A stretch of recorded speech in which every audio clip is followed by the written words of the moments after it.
Amend the Mass Media Group is California Capital's premier YouTube channel focused on reparations. Dedicated to political advocacy and unapologetically aimed at shining a spotlight on our righteous justice claim for reparations. Tune in to ETM Media Group YouTube channel Tuesdays at 9 p.m. PST. We do show intros, show outros, voiceover, script copy, 15 and 30-second promos. Check us out at etmmediagroup.com. That's etmmediagroup.com for more info and updates and to get involved.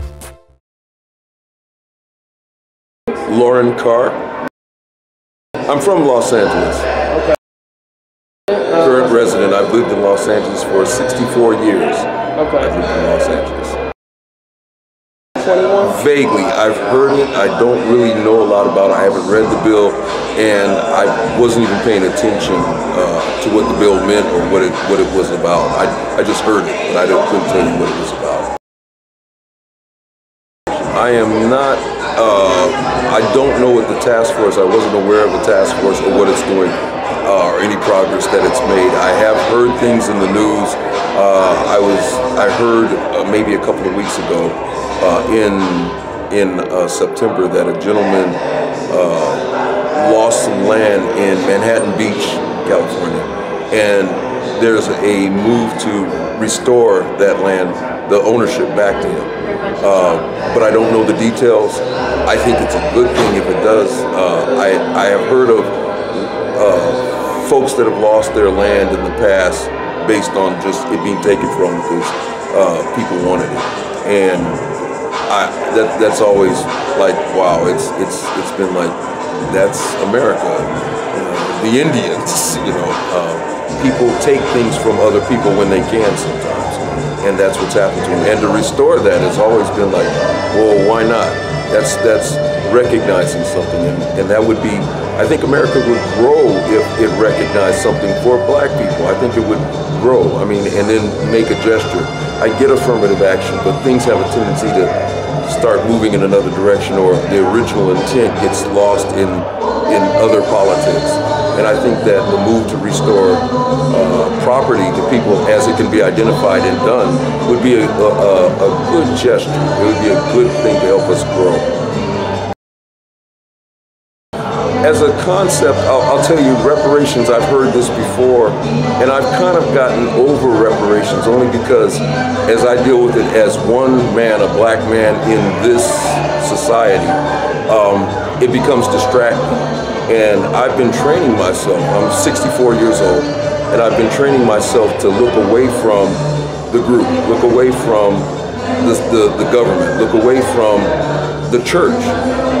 I look away from things that involve groups, and I look at my family, I look at the men, the people that I am responsible for, and I don't really want to get distracted. I haven't been distracted by any kind of thought, any kind of deep thought about reparations, because for me it sounds like something that it will never happen, never 40 acres and a mule, never anything returned to anybody. And I wouldn't even know what would be mine. I know that my family has history in Oklahoma. We've had land. We still have own land in Oklahoma, my family. And so I don't really spend a lot of time thinking about reparation. But I do think that there's something that I need to do with my family. Not even other black families, but my family specifically, the men that I'm responsible for, my children, my sons, my daughters, my brothers, men that I have influence with. I talk to them on a micro level, like what are we going to do as black people? That's where I put my focus.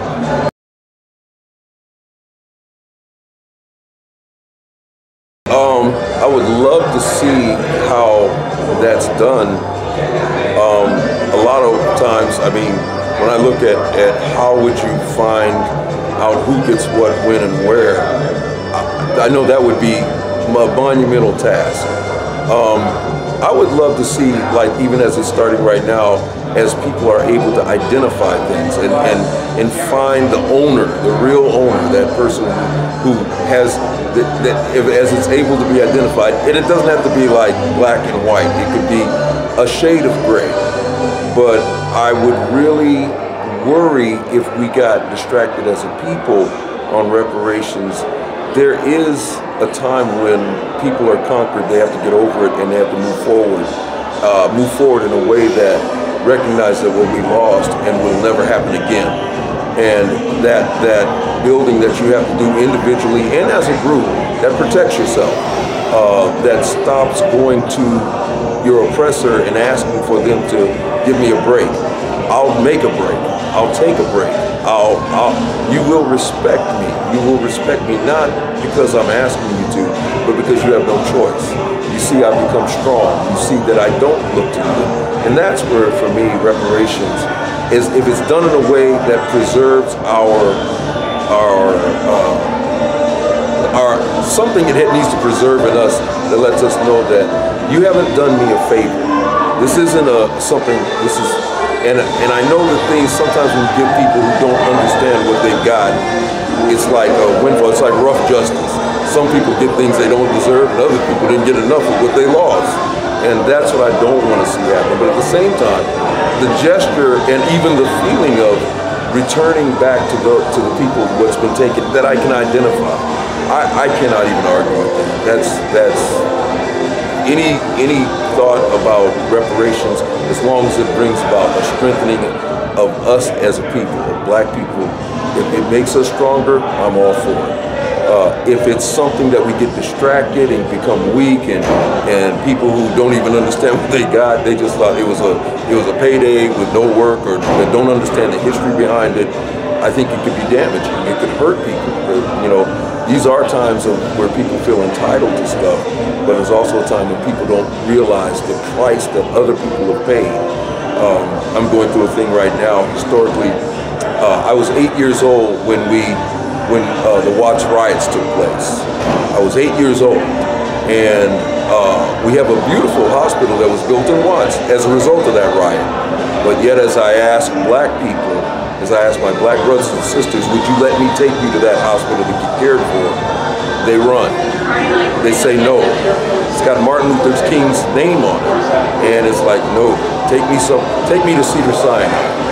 And that bothers me at a level where I said, wow, I was 8 years old when the National Guard was present at my school. They were bunkered in there. We didn't shut down the city.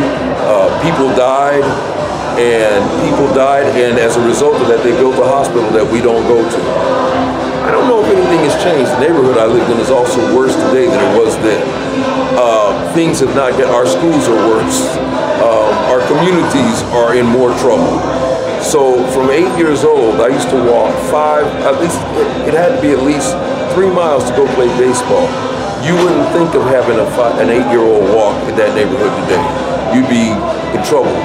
And that bothers me, meaning that we haven't progressed really. And yet at the same time, I see progression. My daughter graduated from UCLA and USC. And that's quite an accomplishment from a young black woman born in Inglewood to a single mother.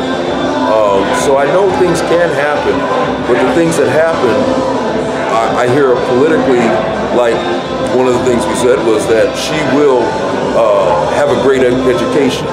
But that means sending her over to Culver City, not into the school that she was supposed to go to. And so by any means necessary, my kids would have a good education, would not go to the school that basically has given up on educating the kids. It's just warehousing. So on that note, I don't know. I think about us like everything that looks good, it ain't necessarily good. Everything that's bad may not necessarily be bad. To me, there has to be a self-directedness. This is my wife, Sandy.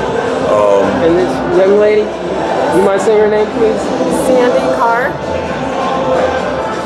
My wife. Queen. When I look at the family, I think that and this is something that I didn't know. I was 40 years old. I had children out of wedlock. I smoked marijuana. I did things that I was having fun. I had children. I was having sex, drugs, and hip hop. Maybe not rock and roll, but what I was doing was having fun. There's a seriousness and a selflessness that I had to lose. And I believe I got gobbled up by the system. I was paying $1,800 a month for just about 18 years for the children out of wedlock. And it required really thinking about things and thinking about things I'd done and the consequences, and just looking at what was around me and the systems that we fall into. And as a black man, how many other men are in the same position? How many other men are living like me? How many other men have been disabled based on not knowing what they need to do?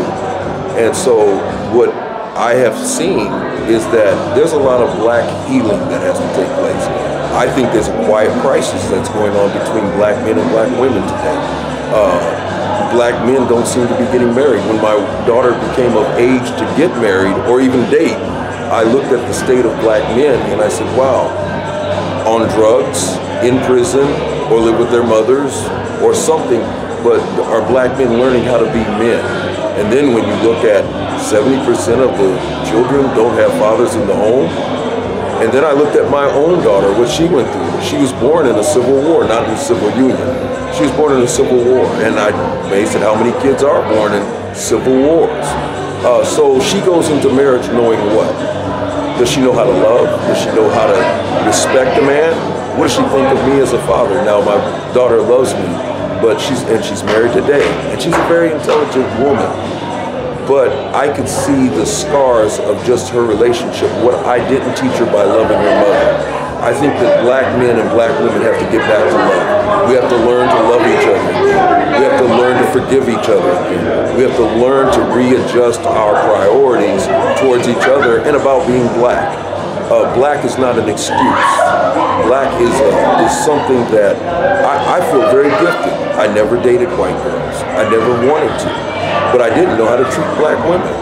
And so in terms of learning, like even with my wife, whose family, who now I stand in front of, I now see that there's a responsibility I have towards family, towards those people that are given in my care. If I am head of household, I have to act like a head of household. I have to act like that that I care about the welfare of others, starting with my family, spreading to my community, spreading to the city, spreading to, it has to grow from there. So I don't get lost on reparations in the sense that that's what I focus on. My focus has to be on, I don't care what other people do. I don't even care what they think. I don't care I don't fight with black people over stuff. I don't argue politically. My primary role is to get my family up Mount Everest, whether they go up on the east side or the west side, the north side or the south side. That's all I'm interested in. It's how do I get my family ahead? I don't know what other people are doing. I know what I need to do, and what those things are, they need to learn what hard work is. I don't let them get distracted by racism because they don't even know what racism is. They haven't experienced racism. My 90-year-old mother, who tells me about racism in her day, talks about racism, and I don't see any of the things from her day, yet racism is still around. It's turned into stealth mode. I talk to my black brothers and sisters about the election we just had, and literally I'm hearing white people tell black people that they're not black unless they vote for me, which reminds me of back in the 60s or 50s when Northerners would go down south to Selma and they'd say, they're upsetting our good Negroes. And that's what I felt like. We don't even know what racism is today. We have no idea. It doesn't look like what it did in the 50s and 40s, but it's taken on a more stealthy mode where even the left has hijacked black issues to promote their issues. They cover it in black and then promote it. And who would fight with a black person today when Black Lives Matter? What white man would even come up so everyone is quiet? So I think what people have learned politically is dress it in black and send it forward. Well, a lot of things. I'm a conservative black man, yet I don't have a party or a person in the black community or the white community that understand me. I don't, and I have very conservative values. So it's very hard for me to even, I get it. I'm not going to sit here and say, love Trump, yet I get called a Trumper. At the same time, I cannot say, love the Democrat. This is something. Where I am right now politically, I want to burn down the Democratic Party. I want to burn it down. Not because I feel like if I burned it down, we do better when we're on our own. And I don't do that. I don't say that in a way that's like hate out of hate. It's like I really think that when we stop talking to people about external things that we want them to fix, like say our community. How long have we, like I said, I was 8 years old when the Watts riot took place. I'm now 64 years old and we've gotten worse. And we've been talking for, I don't know, 50 years. And the issues haven't gotten better. In fact, the state of black men, we've gotten worse. So, for me, it's like I'm ready to, the stealth mode of liberal racism. When I say liberal racism, it's okay for certain things to happen with minorities. It's okay. It's okay. And it doesn't get questioned because I'm tired of people whispering sweet nothings to us. I'm tired of hearing people commiserate with me about issues. I don't need you to commiserate. I don't have a problem with somebody saying I want to spend $500 billion in the black community. I don't need to love you or go and eat Thanksgiving at your table, but I do need to see you put something forward that's going to change us. I don't have a problem. I don't have a problem with opportunity zones. I don't need to love personalities. I need people who are going to put forward something that's going to actually, you can even be racist for all I care, because as far as I'm concerned, I see liberal racism and conservative racism. I don't see, it's just a matter of right now people understand power better than we do as black people. And as long as people understand power better than us, we'll always be pawns, not bishops, not rooks, not kings, not queens. We'll always be used to move further other people's agenda. Well, I have only one agenda, and that is for us to rise. That's all I care about. And it starts with my family. I don't care, I can't worry about and get into arguments with other people who have a responsibility of getting their families up Mount Everest. If you think the North Side is good for you, I'm good with that. God bless you and good luck. I'm getting my people up there. We will conquer.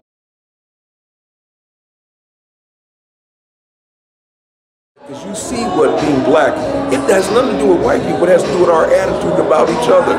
It has our attitude, and the people who are in leadership positions, do they just hold a seat or are they making change? Are they holding a seat? Right now I see all the black politicians and people with letterheads behind their names is holding a seat of power. I get paid 6 figures to be the intermediary between white America and black poor people, and nothing ever changes. If you can't move the change, get off the field. If you can't get first downs, get off the field. If you can't hit a three-pointer, get off the court. We need change. We need things that move the needle. We can't do that anymore. I was 8 years old when the riot took place. I'm now 64, and we've gotten worse.